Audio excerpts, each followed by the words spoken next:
Na hii ndio namna ya kutengeneza mboga yetu ya mayai, kwa sababu hatuna muda. Watu ambao ni mabachela wengi wanapenda mboga nyepesi. Watu ambao hawana muda wa mapishi ndio huwa wanatumia hii mboga. Kwa hiyo unaweza kutumia mboga hii kwa kulia wali na ugali pia, hata breakfast. Ukaitengenezea mkate wake na haya mayai kachanganya, unapata kitu kizuri. Hapo yai lako nimeshavunja mayai 4 tayari. Na viungo vyangu, nyanya, karoti. Sina kitu chochote cha artificial. Kama unavyojua jikoni kwangu situmii vitu artificial, natumia natural. Karibu. Sasa tunaenda kukaanga yai letu.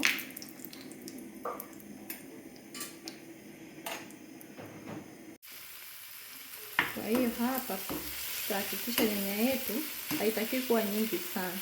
Nyanya iive ili kiweka mayai yavurugike, jichanganye na nyama na nyanya.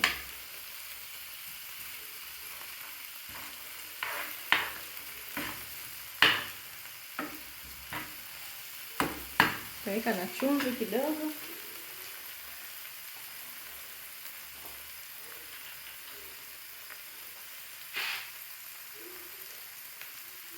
Au kuweka chumvi, mayai yako yatakuwa na ladha. Labda kama una matatizo ya pressure utumie chumvi, hautaweka. Hiki ni chakula kwa ajili ya watu tu wa kawaida ambao hawana shida yoyote. Kwa tunawekea na kachumvi kidogo.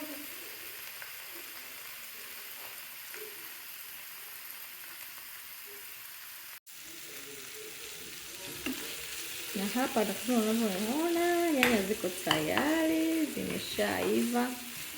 Kwa hiyo tunakwenda kuweka yai. Hakikisha hii hatutakwenda, kunatakiwa uvuruge. Usiache mayai ya gande. Unatakiwa uvuruge. Ndio maana inaitwa mboga ya mayai. Usipoivuruga inakuwa yai. Lazima uvuruge mpaka lichanganyike ile mboga. Inakuwa kama style ya roast fulani hivi.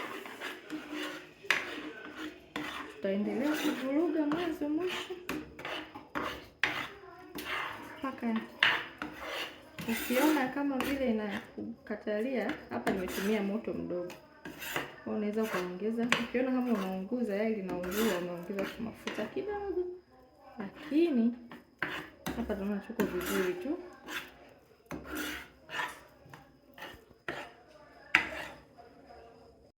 Unaona niongeze mafuta kidogo ili yai letu lisikakamae. Kwa hiyo mboga nitaendelea kuvuruga.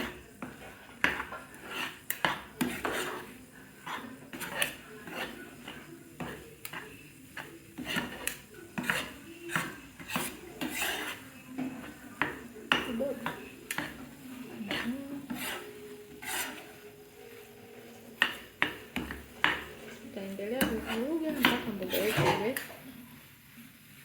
imechambuka hivyo.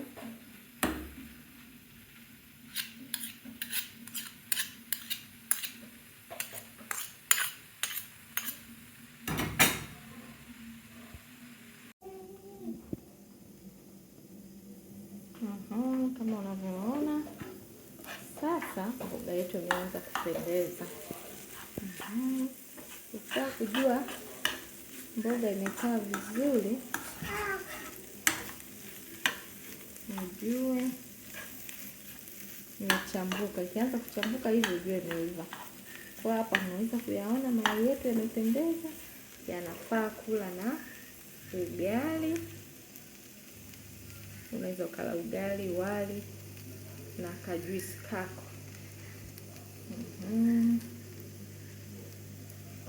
inapendeza kwa kweli. Kwa hiyo tunaenda kupakua. Mboga yetu iko tayari kwa matumizi. I hope mgeni wetu utaipenda.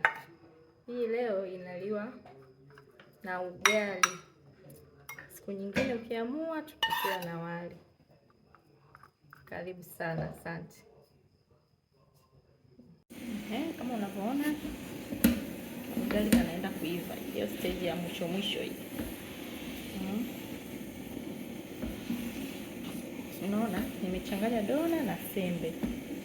Hapa natumia mkono mmoja kwa sababu ya matatizo madogo madogo ya kiufundi, lakini kama unatumia mikono miwili ugali lazima ulainike uive namna hii. Bado tunaendelea, nitaonyesha step ya mwisho. Mpaka hapo na tunaona mboga yetu hii hapa na ugali wetu huu hapa. Zote training tumezipata, jinsi ya kupika ugali, jinsi ya kupika mayai na kinywaji huwezi kutoka bure. Karibuni tena. Karibu sana mpenzi mtazamaji, na hapa ndio mwisho wa kipindi chetu. Karibu.